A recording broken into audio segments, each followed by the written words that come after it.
If you are ordering krises from overseas, essentially there are 5 rules to follow when ordering krises. Keep watching to learn more. Do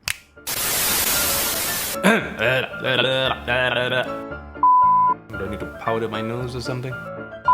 Good, do I look good? Skills and Okay, hi guys, and welcome to today's video. I hope you are all in good health and positive spirit always. If we are meeting for the first time, my name is Kari Johari, better known as Pak Jofe, the Kris Collector from Singapore, and you are watching the Kris Collector Show. If you want to find out more about me and what this channel is all about, check out this channel's intro video right here. In my previous video, I shared my views on what to do should you decide to dispose of a kris in your possession that you are no longer interested to keep. Today, I'm sharing with you on the basic 5 essential rules that you must be aware of before transacting with kris dealers based overseas. Let's get into it right now. Recently, I received a rather disturbing inquiry. Once again, I will not be sharing the entire length of this conversation. Instead, I will highlight the key takeaways here. To summarize, this unfortunate soul experienced a situation whereby prior to transfer of payment, the seller or dealer convinced him that it was possible to ship krises to Singapore.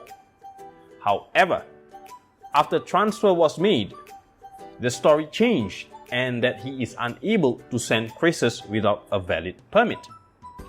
First and foremost, this is a red flag.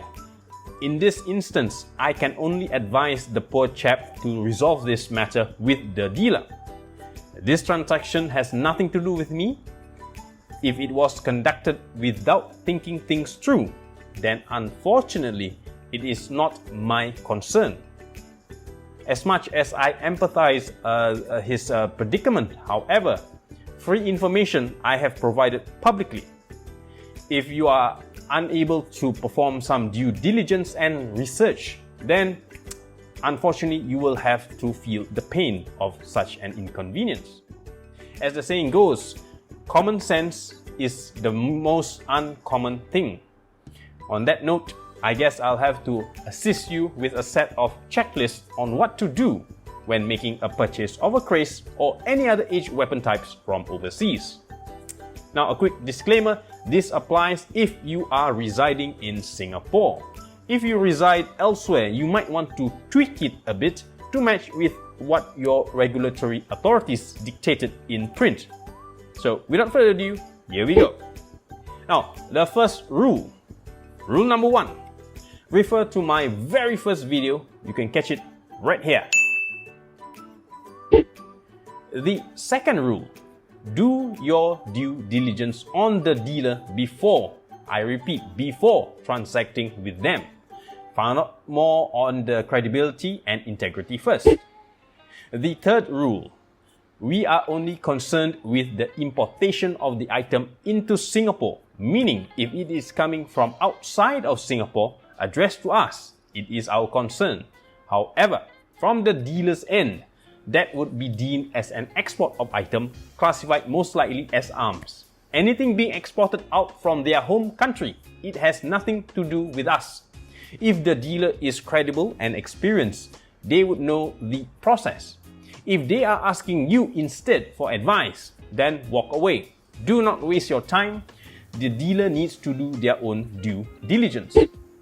The fourth rule, do not collude with the dealer to underdeclare the value of the item or provide an inaccurate description of the item in the customs documentation. You are breaching the law, and if discovered, you may be charged in court. Just bear that in mind. The fifth and most important rule, do not make any transfer of payment if you even have an ounce of doubt. Remember, dealers do not have your best interest at heart. They will spin anything and everything to conclude a sale, even to a point of being overly assuring that items can be sent to Singapore without problems when they themselves may have not performed such a transaction before. This speaks volumes on the integrity and credibility. Then when you make the transfer, try to stick to banking transfer via telegraphic transfers or remittance services offered through your bank. Reason being, if the transaction turns out to be fraudulent, it would be easier for the banks to trace and terminate the transaction or reimburse your funds. Of course, better alternatives are e-payment services like a Wise Transfer or PayPal. A significant red flag, of course, would be if you are being asked to transfer to another account not under the dealer's name. There would be highly telltale signs that this dealer may not be genuine. Now, I am not saying that all dealers behave in such a shady manner. When in doubt, go back to rule number 2. Don't rush to buy the item or product first. You need to literally buy the dealer first. What this means is you need to ensure that the dealer is trustworthy to begin with.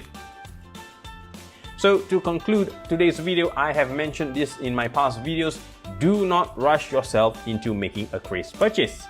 The craze is being heavily hyped up today, not in the interest of preservation of our cultural heritage, but to preserve and line the pockets of dealers who don the garb of a cultural activist.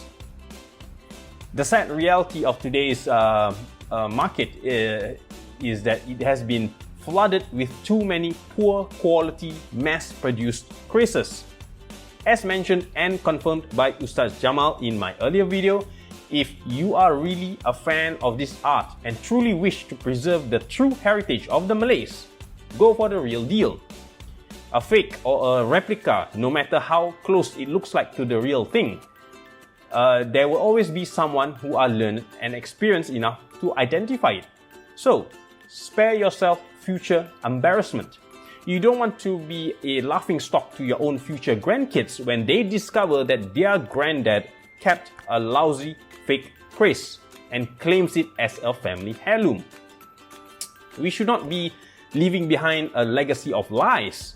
It is very disappointing and damaging in the long run. That is all for today's video. Thank you for watching till the end. I hope this video adds value to you and may you learn something new and useful from watching this.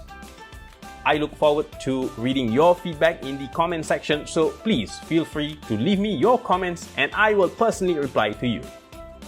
If you like what you have watched today, please share with me your support by clicking the like, subscribe and bell notification icon. So until we meet in my next video, this is Khairi Johari, better known as Pak Jofe, the Craze Collector from Singapore, snapping out. See you in my next video. Bye bye.